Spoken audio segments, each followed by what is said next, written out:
Faith keeps digging at the door because she's really annoyed that I locked her out. Hey y'all, my name is Nat. I hope you're having a terrific day today, and for this video we are going to be tier ranking every single book I read this year.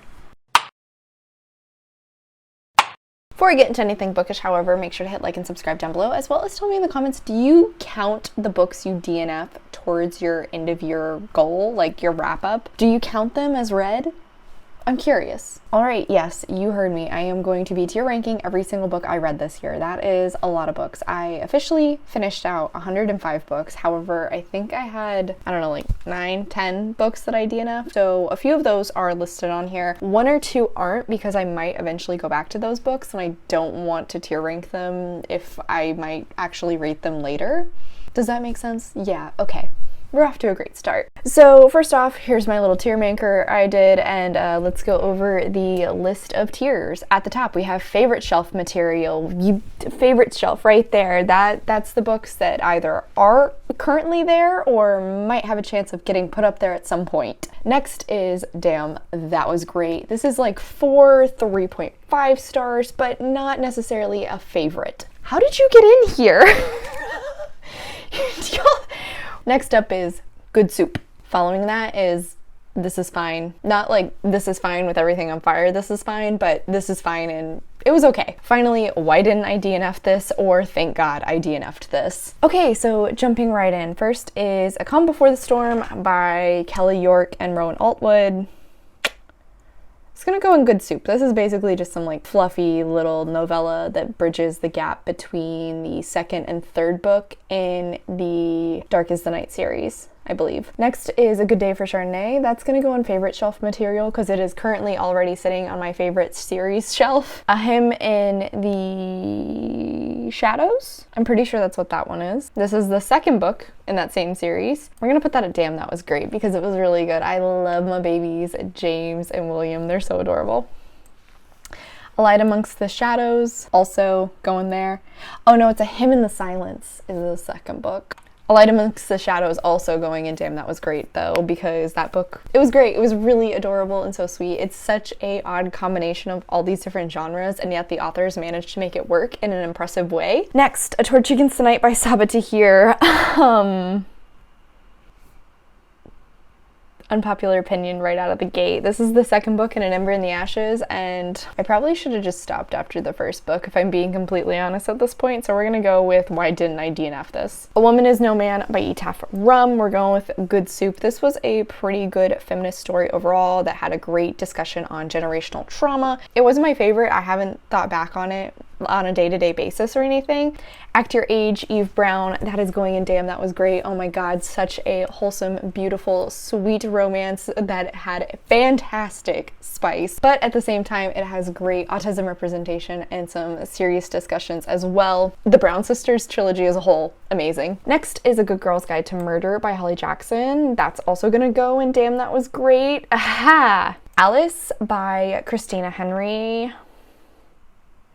I think I'm gonna go with Good Soup. I definitely enjoyed this book and I do want to read more of Christina Henry's work. All in all, I don't know if it's like, damn, that was really great. I'd recommend it, but it's not a book that I'm actively pushing all the time. All Boys Aren't Blue, definitely going in Damn, That Was Great. George M. Johnson's memoir was just so emotionally powerful and a fantastic read. I really recommend it. It's a YA nonfiction, which makes it easier for more audiences to relate to the story. Just really good overall. All the Stars and Teeth by Adeline Grace. We're gonna go with Good Soup. It was a good book. I had a great time reading it. I don't regret it, but wasn't my favorite of that video that I read it for. Among the Beasts and Briars. Oh, this is going in Damn, That Was Great. Also, this is by Ashley Poston. I don't remember if I've been saying authors or not. It's kind of like a Sleeping Beauty retelling. It really snuck up on me. I didn't have very high expectations going into it, but I think it deserves more attention than I've ever seen it get on BookTube. An Ember in the Ashes by 𝗖cie heç𝘁_𝗰𝘁. This is gonna go in This Is Fine. I didn't like one of the main characters, but at least in this book, it was only 50% in her perspective. In the next, there's a second perspective that I absolutely hated as well, and then that was 60 and 30, and like I said, said, I probably should have DNF'd this series at the second book. Next, *Arsenic and Adobo* by Mia P. Manansala. Going in Good Soup purely because Good Soup and this book had fantastic food descriptions throughout it, so it feels like a disservice to put it in a different tier. *Bad Feminist* by Roxane Gay. Favorite shelf material, it's already up there, baby. Beach Read by Emily Henry. Oh, okay, this is a hard one. Because thinking back, this is probably up there for one of my favorite romance books of the year. I kind of want to put it on my favorites shelf, but I don't necessarily know if I really would put it on my favorites shelf.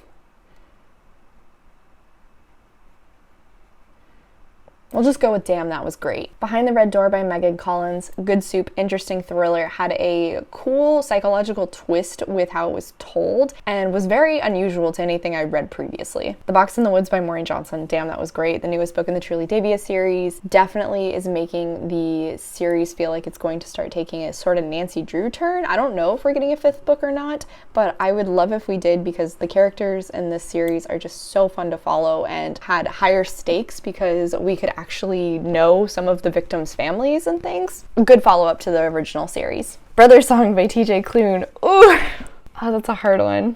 *Brother Song* is probably my second favorite of the Green Creek series, so I think I'm gonna put it in favorite shelf material because Carter. I just love Carter. He's so cute. He's a clueless moron, but he's precious. Next is *Check, Please*.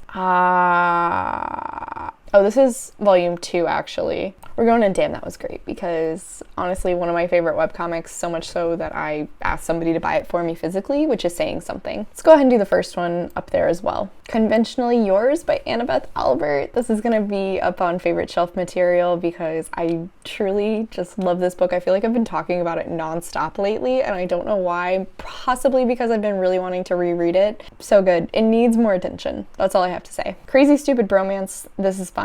Probably, I don't know if it's my least favorite of the Bromance Book Club series, but it's either this one or the last one, just because both of those weren't my favorite tropes, and I wasn't terribly invested in the relationship between either of the couples. Saying that, let me go ahead and find the fourth book and toss it in there also. Oh, looking at all these photos, it's a little overwhelming. Okay, there we go. *The Cul-de-sac War*. Why didn't I DNF this? This was a clean romance, and I'm really annoyed that I pushed through so much of this book for literally a kiss between the two main characters. That was it. *Daughter of the Pirate King* is going in Good Soup. I just, like, pirate rom-com. That's my selling pitch on this, and it's so fun. Such a good book. *Fable* by Adrienne Young. This one's gonna go in This Is Fine.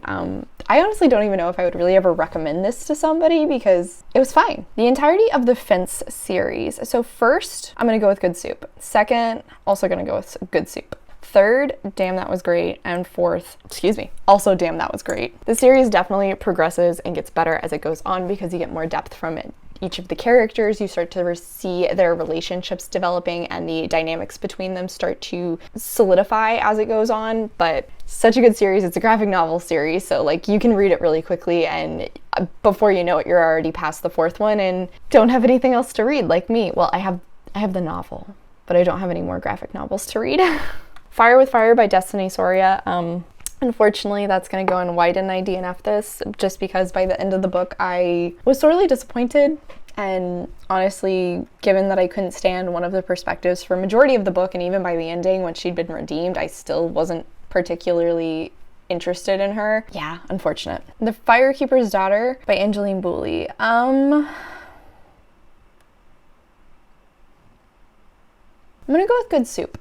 My problem with this is that it is marketed as a mystery, and the mystery itself is very underwhelming. It's pretty predictable. However, the cultural aspects were really good, and that's probably the biggest aspect that's keeping it from This Is Fine, because I think it does have some very interesting educational purposes behind the story and trying to teach the reader about the Ojibwe lifestyle and the community. *Freshwater* by 𝗖ție heç𝘁𝗰𝘁.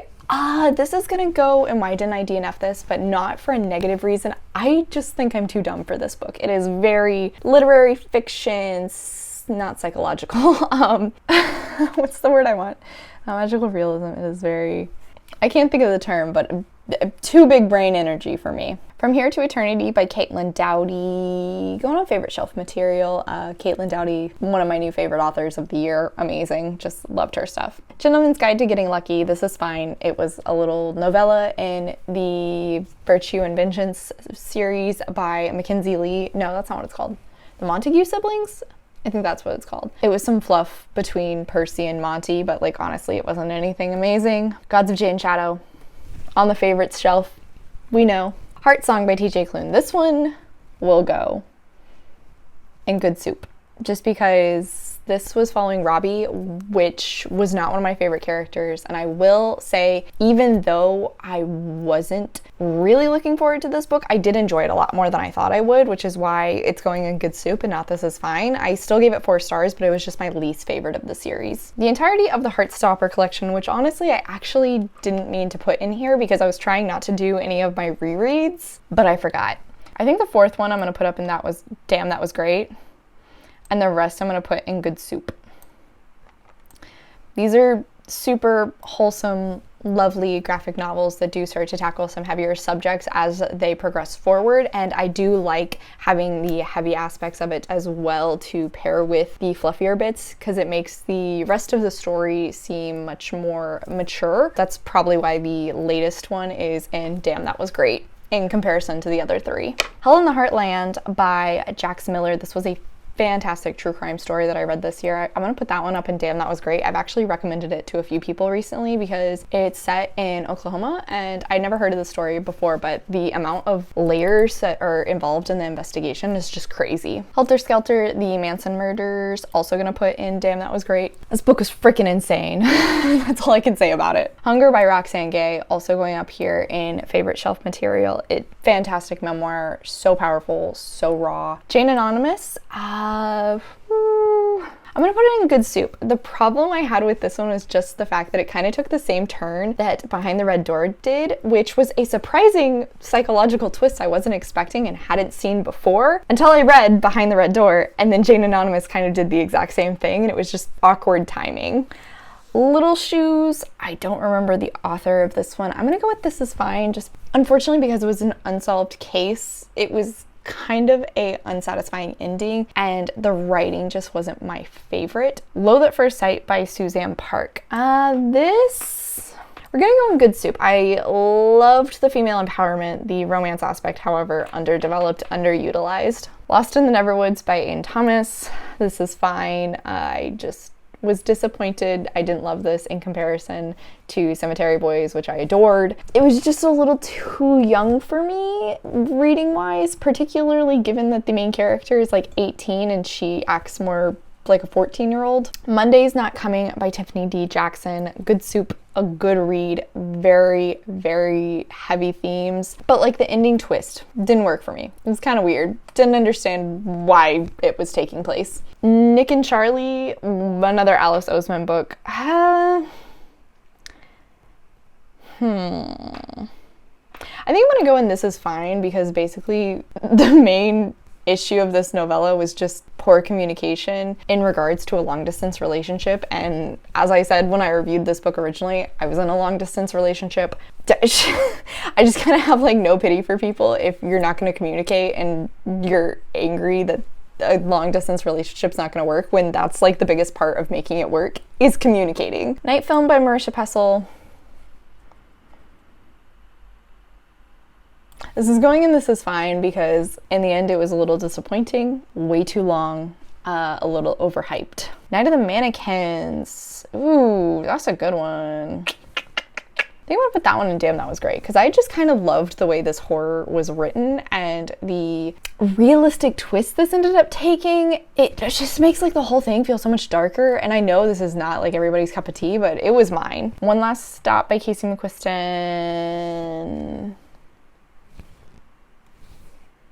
I don't know if I should put it in good soup or This Is Fine. Looking at everything else in comparison, rating wise, I think I'm gonna put it in This Is Fine. There was just too much going on for me. The romance itself, which is the main focus I wanted, kind of was on the back burner at times, and the ending just felt sort of rushed. There was way too many side plots. One to watch, oh my god, why didn't I DNF this?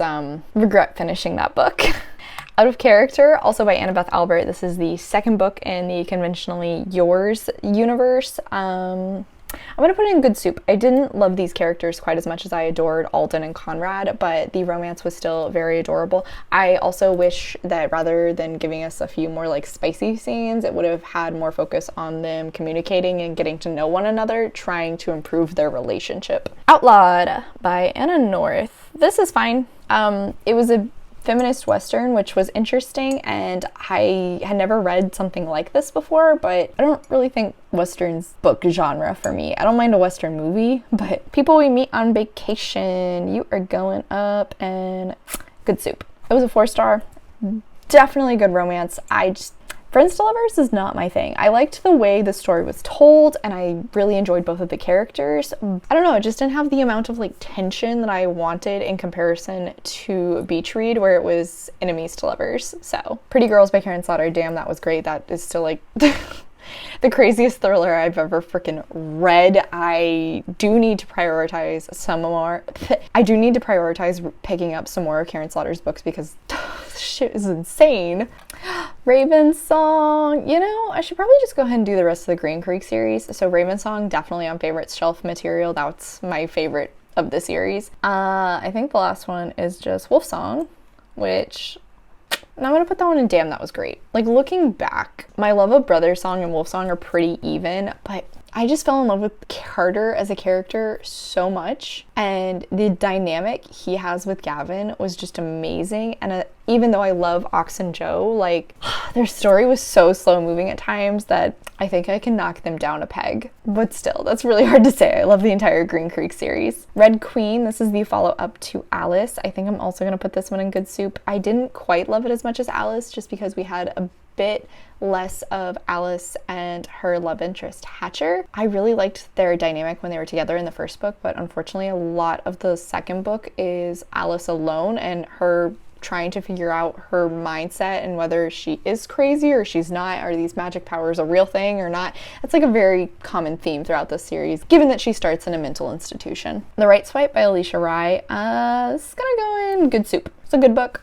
Definitely intrigued to continue more of the series, and I appreciated Alisha Rai's writing and managing to balance between the romance and the spice while also looking at like some pretty serious topics. Definitely a good book. Just don't know if it's like quite up there in comparison to some of the other fantastic romance books I've read throughout the year. Rune and Rising, this is fine. This is the third book in the Shadow and Bone series, which while I'm here, why don't I just go ahead and do Shadow and Bone? Also fine. Siege and Storm, should have DNF'd. Rune and Rising was my favorite of the series because it had the most action and the least amount of focus on the romantic drama, which drove me insane the entire series. All in all, honestly, with how long it took me to trudge through Siege and Storm, probably should have DNF'd. Seafire, why didn't I DNF this? Just underdeveloped is like the perfect term for this book. Daughter of the Siren Queen, this is the follow-up to Daughter of the Pirate King. Equally fun time, does have a bit more focus on the plot, but still got that whole piratey romance going on, and so good. Six of Crows, I'm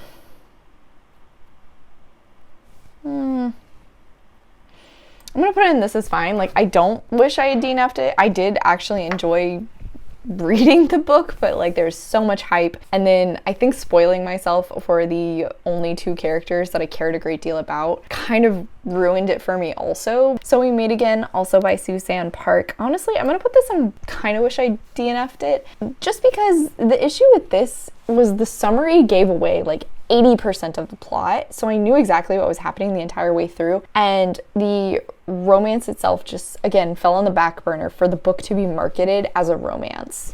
Southern Book Club's A Guide to Slaying Vampires.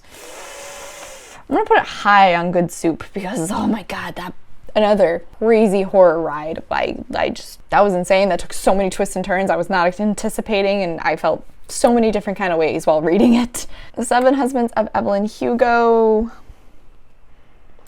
We're going in good soup, and I know that's probably a little like low because I didn't have great expectations going into this book, and it shocked me with how much I did enjoy it, but it's still not my kind of book. I just don't care that much about like Golden Age Hollywood, and really I don't particularly recommend that book to people very often. I think the one time I can remember doing so was when they specifically asked me if I had read it, and I was like, yeah, it's a great book. It's just not my cup of tea on an average day. The Bone Houses, that's going on favorite shelf material. Oh, it's so freaking good. Those slow moving, creepy fairy tale tone fantasies, that's my thing. If you have anything along those lines, give me recommendations. Bromance Book Club, damn, that was great. First book in that series, and honestly, probably the best, but I think I don't know, I loved the like rivals to lovers second chance romance combo. It was like the combination of two of my favorite romance tropes together, so it's not really surprising that I adored it. The Cousins, I'm gonna put it in good soup, because it wasn't fine. Like, it was a good YA mystery, but just didn't hold up in comparison to my love of Karen and McManus's other books. The Devil in the Dark Water, we're going in good soup, because this book is a chunky boy. So many character perspectives. There is so much detail. How everything comes together in the end to give you an answer for the mystery is so impressive writing-wise. Like, the way this man planned out this plot. The Ex-Hex by Erin Sterling, good soup. Like, not a new favorite romance at all. But like a really fun time, specifically if you read it at Halloween, perfect. Final Girl Support Group, why didn't I DNF this? When I started getting bored, I should have just put it down. I'm kind of annoyed with myself for pushing through, because the ending, it was shocking, but I don't think it made up for how bored I was the like last 100 pages prior to it. The Ghosts We Keep, I'm gonna go in This Is Fine, but this one is mostly just because, unfortunately, this is a YA coming of age story, and I've sort of just come to learn that like YA contemporaries are not my thing anymore. This is a default rating, but don't let this detract you from possibly picking it up. The Hunting Wives by May Cobb, good soup, good thriller, crazy characters that you somehow cannot stand but can't look away from. Invisible Life of Addie LaRue is up on my favorites shelf. Oh, that's not favorites, that's favorites. It's a great book, so beautifully written. I loved the story. I like boring books, what can I say? Lost Apothecary, good soup. It seems like the more people read this book, the more they are disliking it, but I still enjoyed it. It's like a historical magical realism sort of aspect, and I thought that was really fun. But everybody hates the main protagonist in the current timeline, and I understand that. She just didn't bug me that much, but I get why people don't like her. The Love Hypothesis, we're going in good soup, because, I mean, the hero is literally based off of Adam Driver, so I feel like it's a disservice to not put it there. It was fine. I'm not a favorite for me. I know everybody loves this book and it's blowing up everywhere else, but I don't like fake dating, and this book just reinforced that. The Nothing Man, going in, damn, that was great. A really interesting twist on a thriller where it kind of feels like a true crime story while also being fictitious, and I think it was just an impressive way of writing a book for the author. The Project by Courtney Summers. I know a lot of people were really disappointed in this. Personally, I liked it, but I think that's because I didn't go into it thinking of it as a thriller book. I went into it thinking of it as a cult book, and that distinction helped me to enjoy it more. The Suspicions of Mr. Witcher, I'm gonna go with This Is Fine, just because after reading books in a similar vein with that like historical true crime, this wasn't as fantastic as I initially thought it was, but it was still a good, interesting true crime story. The Swede, this is fine. I read it for the Buy Book Club. Like, I'm not going to continue the series. It just wasn't my kind of thriller. It's like a political, not really spy, but I guess like the political thriller. And it was just too slow moving for me, and it wasn't my style. The Wicker King, why didn't I DNF this? Again, not my style of book. I think if I had read it physically, I might have enjoyed it more due to like the additional mediums that are included in the book, but I listened to the audiobook, and I think that kind of hindered my enjoyment. The Woman They Could Not Silence, definitely up on favorites shelf material. I don't own this physically, but if I did, yeah, it would definitely be a strong contender to go up there. Amazing book, amazing woman, fantastic writing. These Violent Delights by Chloe Gong. Oh, that's a hard one. I'm gonna go in favorite shelf material because honestly, I loved this first book so much, and I haven't read the second one yet, but I have very high hopes. I've heard good things thus far, and I'm really thinking that if I read the second one and love it just as much as I did the first, it's probably gonna get knocked up on there to my favorite series shelf. They Never Learned by Lane Fargo. Again, don't own it, but favorite shelf material, like that's probably my favorite thriller of the year. A Real Ride. Tiny Beautiful Things. That's gonna go on Why Didn't I DNF This, just because it was nothing like I went in expecting, and what I got, not satisfying in comparison to what I was wanting. Kill Kingdom by Alexander Christo. Again, on my favorites shelf. Same thing. I love slow-moving, creepy fairy tale retellings. Oh, so good. Twice Shy by Sarah Hogle. Oh my god. Yeah, let's go in and damn, that was great. Another one that's up there for like one of my favorite romances of the year. Just so sweet, so wholesome, like gives you a toothache. Under the Whispering Door. Favorite shelf material. I need to go through and actually tab up all the annotations I made because I read it initially as a ARC and now have a physical copy. So once I do that, it's probably gonna go up on my favorites shelf. Undercover Bromance. I think this one's gonna go in Good Soup. I didn't love it as much as the first book, but I did enjoy it more than the third and fourth because this one was enemies to lovers. Still had plenty of steam, but there was a side plot that I think occasionally took away from the main romance focus, and I was a little upset about that. Velvet Was the Night. I think I'm gonna go with This Is Fine. Not nearly as fantastic as the other books I read by Silvia Moreno Garcia. It was very much a noir kind of mystery, and those are slow moving. The characters are super morally gray, so it's not the most entertaining mystery story to read. We Hunt the Flame and We Free the Stars are automatically going up to my favorite shelf material because they're already up there. Will My Cat Eat My Eyeballs? That's going to Damn, That Was Great. I don't quite love it as much as Caitlin Doughty's other books because it just doesn't have quite the same emotional impact to it as her memoir and From Here to Eternity, but it's still just as educational, if a little bit childish at times, but that is technically the point, is she is answering questions from children. Your Book by Seth Rogen, definitely favorite shelf material. If I owned this, it would be up there. I don't think I could tab it or annotate it because pretty much every single story would have a tab being like, hey, this is freaking hilarious, read it on a bad day. That's the entirety of this book. The Maidens by Alex Michaelides. Why didn't I DNF this?